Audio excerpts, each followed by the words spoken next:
नमस्कार, मैं हूं आपके साथ पूर्णिमा मिश्रा। हमारे खास प्रोग्राम क्या कहते हैं नरेंद्र मोदी में आज आपको सुनवाएंगे पीएम मोदी का वो ऐतिहासिक भाषण जो उन्होंने 3 सितंबर 2012 को गुजरात के गांधीनगर में दिया। मोदी जी ने अपने भाषण में कहा कि हमारे देश में कुछ मान्यताएं बन गई हैं और गुजरात ने उन मान्यताओं को बदलने में बहुत बड़ा योगदान दिया है। हमने बीड़ा उठाया है जो सदियों पहले हमारे पूर्वज कहते थे कि उत्तम से उत्तम अगर कोई काम है तो वो खेती है, और हम फिर से कृषि के क्षेत्र में पुनः प्रस्थापित करने में जुटे हुए हैं। भाई बहनों, कुछ बातों के साथ मैं कुछ बातें और भी बताना चाहता हूं। हम लोग vibrant Gujarat global investor summit करते हैं। उस समिट के साथ हम हर बार कोई न कोई एक स्पेशल इवेंट भी रखते हैं। जब हमने 2007 में vibrant Gujarat global investor summit किया था तो उसके पूर्व में हमने इंफॉर्मेशन टेक्नोलॉजी के लिए एक अलग ग्लोबल समिट किया था। जब हमने 2009 में एंड 2011 में वाइब्रेंट समिट किए तो दोनों समय हमने नॉलेज को आधार बना करके यूनिवर्सिटीज के साथ, नॉलेज पार्टनर के साथ राउंड टेबल कॉन्फ्रेंस करके उस हमारे इन्वेस्टमेंट समिट को एक नया रूप दिया था। जब हम 2013 में जनवरी महीने में vibrant Gujarat global investor summit करने जा रहे हैं, तब हमने सोचा कि इस वर्ष उसी वाइब्रेंट समिट के हिस्से के रूप में पहले हम एग्रीकल्चर सेक्टर को ध्यान में रखते हुए एक dedicated vibrant summit for agriculture sector करें, और उसी का परिणाम है कि आज हम सब बैठ करके एक एग्रीकल्चर सेक्टर में हम क्या कर सकते हैं उसका विचार विमर्श करने जा रहे हैं। हमारे देश में इस प्रकार का पहला ये इनिशिएटिव है जो किसी राज्य ने लिया, और इसकी सफलता को देखते हुए, क्योंकि इसको हमने ज्यादा हाइप नहीं की थी, बड़ा लो प्रोफाइल शुरू किया था। ये आज इतना बड़ा समारोह हो रहा है, अब तक अखबार में इसके संबंध में एक लाइन भी नहीं छपी, टीवी में भी कोई खबर नहीं आई। उसके बावजूद भी 11 प्रदेश और हजारों की तादाद में किसानों का यहां होना, 7 देशों की पार्टनरशिप होना, ये अपने आप में कितना मेटिकुलसली साइलेंटली इस काम को हमने ऑर्गेनाइज किया होगा, कितना महत्व दिया होगा, इसका आपको अंदाज आ सकता है। और इसकी सफलता को देखते हुए मैं आज आप सबको बताना चाहता हूं कि दुनिया में सबसे बड़ा एग्रीकल्चर फेयर इजराइल करता है और हर 3 वर्ष में एक बार करता है, और दुनिया के 100 से अधिक देश इजराइल के उस काम में जुड़ते हैं। हमारे हिंदुस्तान से भी इजराइल के एग्रीकल्चर फेयर को देखने के लिए हर वर्ष 15 से 20 हजार किसान अपना जेब का खर्चा करके वहां जाते हैं। गुजरात से भी 1200, 1500, 2000 किसान इजराइल के एग्रीकल्चर फेयर को देखने के लिए जाते हैं। करोड़ों रुपया खर्च हमारा किसान, हमारा देश का किसान भारत के एग्रीकल्चर में कुछ नया लाने के लिए, सीखने के लिए इजराइल जाता है। भाइयों बहनों, गुजरात सरकार ने तय किया है कि अब हम आगे, जैसे हम vibrant Gujarat global investor summit करते हैं, उसी प्रकार से अलग से एवरी 3 ईयर्स इजराइल भी हर 3 साल में एक बार करता है, हम भी हर 3 साल में एक बार इसी लेवल का, इजराइल के लेवल का global vibrant Gujarat global agriculture event हम करेंगे।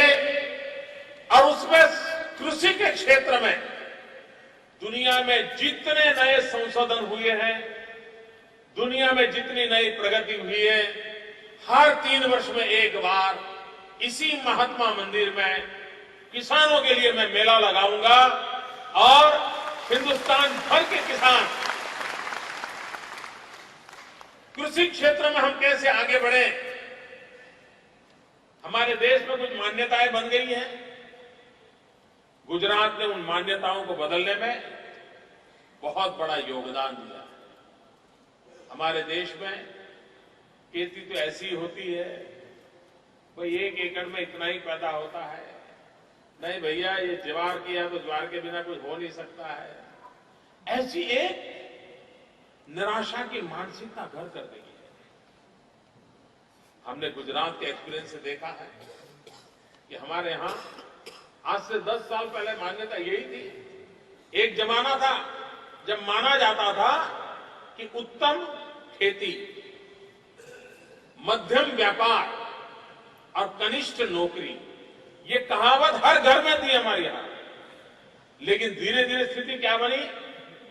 किसान के परिवार में अगर 3 बच्चे हैं तो बाप सोचता है ये जो होनहार बच्चा है, पढ़ा लिखा अच्छा समझदार है, उसको बोलो कहीं सरकार में बाबू बन जाए।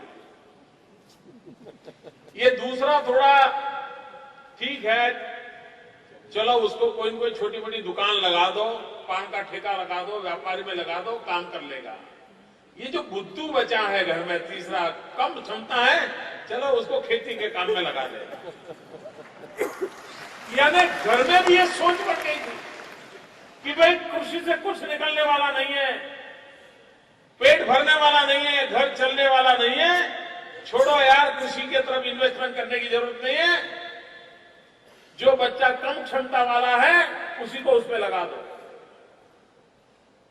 ये सोच बन गई थी किसी जमाने में। भाइयों बहनों, हमने बेड़ा उठाया है।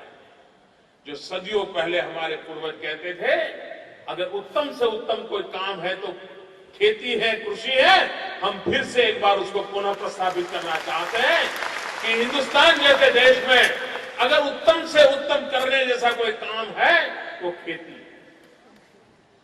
और मैंने देखा अभी कई किसान भाई बहनों को मुझे सम्मानित करने का अवसर मिला।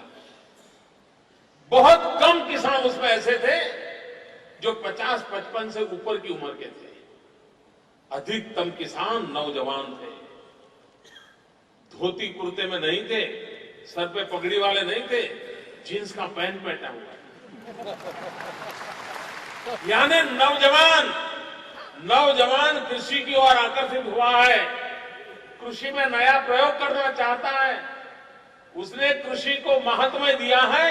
इसका जीता जागता उदाहरण हमने अभी अपने मंच पर देखा है।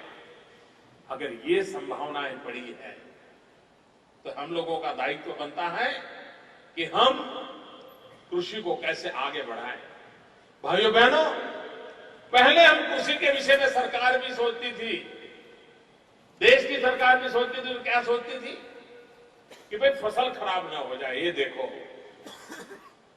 उससे ज्यादा सोचा नहीं जाता। भारत सरकार का कोई एग्रीकल्चर डिपार्टमेंट होता है, राज्य सरकार का कोई एग्रीकल्चर डिपार्टमेंट होता है, कोई एग्रीकल्चर यूनिवर्सिटी होती है, एग्रीकल्चर इकोनॉमिक्स होता है, एग्रीकल्चर इंजीनियरिंग होता है, एग्रो इंफ्रास्ट्रक्चर होता है, एग्रो फंडिंग होता है। इन सारे विषयों का हमारे देश में चर्चा में ही नहीं था। जिसका डिपार्टमेंट है वो डिपार्टमेंट अपने ऑफिस चला रहा है। यूनिवर्सिटी वालों को लगता था कि हमें बीएससी एग्रीकल्चर बच्चे पैदा कर करके छोड़ देने, बस ये सब टुकड़ों में ही चलता था। गुजरात सरकार ने सबको एक करने का, एक प्लेटफॉर्म पर लाने का प्रयास किया। हमने कृषि महोत्सव के माध्यम से कृषि क्षेत्र की जितनी विधाएं हैं, जितनी शक्तियां हैं, जितनी सोच है, जितने अनुभव है, जितनी आशाएं हैं, सबको जोड़ने का एक काम किया और एक नया विश्वास पैदा किया। और सरकार एक कैटलिक एजेंट के रूप में, एक उद्दीपक की तरह उन सबके बीच में जुड़ी। और जुड़ने का परिणाम यह हुआ कि देश कृषि विकास 3% से आगे नहीं ले जा रहा है। गुजरात जैसा प्रदेश जो कुदरत पर जीता है, जिसके पास नदियां नहीं है, उस गुजरात ने पूरा एक दशक 10% से भी ज्यादा कृषि विकास दर करके दुनिया के लोगों को भी अचंभे में डाल दिया। इजराइल की खेती का बहुत बड़ी तारीफ होती है, लेकिन इजराइल के कौंसिल जनरल ने जब ये सुना अभी मंच पे कि गुजरात 10% है, तो उनको आश्चर्य हुआ। यानी इजराइल के लोगों को भी सरप्राइज हो रहा है कि गुजरात कैसे 10% पहुंचा है। भाइयों बहनों, गुजरात अगर पहुंच सकता है तो हिंदुस्तान भी पहुंच सकता है। और भाइयों बहनों, हमने सपना देखा। अगर हम सपना देखें तो स्थितियां बदली जा सकती हैं। हम सबको याद है यहां जो जिनकी आयु 55-60 साल हुई होगी, उन सबको पुरानी कथाएं याद होगी। हमारे देश में पेट भरने के लिए नेहरू के जमाने में PL 480 गेहूं विदेश से लाना पड़ता था। पंडित नेहरू के जमाने में हिंदुस्तान को पेट भरने के लिए हिंदुस्तान में अन्न पैदा नहीं होता था, अन्न बाहर से लाना पड़ता था। PL 480 गेहूं गुजरात के बंदरों पर आते थे और पूरे देश में वो जाते थे। सरकार की आधी मशीनरी इस बात में बिजी रहती थी कि बंदरों पर माल कब पहुंचेगा, वो माल कब उठाया जाएगा, उस माल को हिंदुस्तान के कोने कोने कैसा पहुंचाया जाएगा। सरकार की आधी मशीनरी उसी में लगी रहती थी। वो दिन हिंदुस्तान ने देखे हैं, आजाद हिंदुस्तान ने देखे हैं। लेकिन एक लाल बहादुर शास्त्री आए और लाल बहादुर शास्त्री ने मंत्र दिया, जय जवान जय किसान। और लाल बहादुर शास्त्री ने हिंदुस्तान के किसानों को कहा कि मेरा देश कृषि प्रधान हो, मेरे देश के किसानों में इतना दम हो और हिंदुस्तान को पेट भरने के लिए दुनिया की ओर देखना पड़े, ये स्थिति मुझे मंजूर नहीं है, हमने कुछ करना चाहिए। उन्होंने हिंदुस्तान के किसानों का आह्वान किया और भारत के किसानों ने लाल बहादुर शास्त्री के एक शब्द पर अपना जीवन लगा दिया और अन्न के भंडार हो दिए। मेरे देश के किसान ने रात दिन पसीना बहाया, हिंदुस्तान के अन्न के भंडार भर दिए और उसके बाद इस देश को पेट भरने के लिए कभी विदेशों से कुछ लाने की जरूरत नहीं पड़ी। ये काम मेरे देश के किसानों ने किया है। यही जमीन, यही पानी, यही पद्धति, लेकिन सही नेतृत्व मिला तो देश का किसान खड़ा हो गया और देश के अन्न भर दिए, अन्न के भंडार भर दिए। भाइयों बहनों, क्या हम अपना ही पेट भरने के लिए पैदा हुए हैं क्या? मेरे किसान भाइयों बहनों, 11 राज्य के किसान मेरे सामने बैठे हैं। मैं गुजरात जैसे एक छोटे से राज्य का मुख्यमंत्री, आपका सेवक, मैं आपके दिलों में एक प्रश्न उठाना चाहता हूं। मैं आपसे आह्वान करना चाहता हूं, क्या हिंदुस्तान का किसान सिर्फ अपना ही पेट भरने के लिए पैदा हुआ है? नहीं,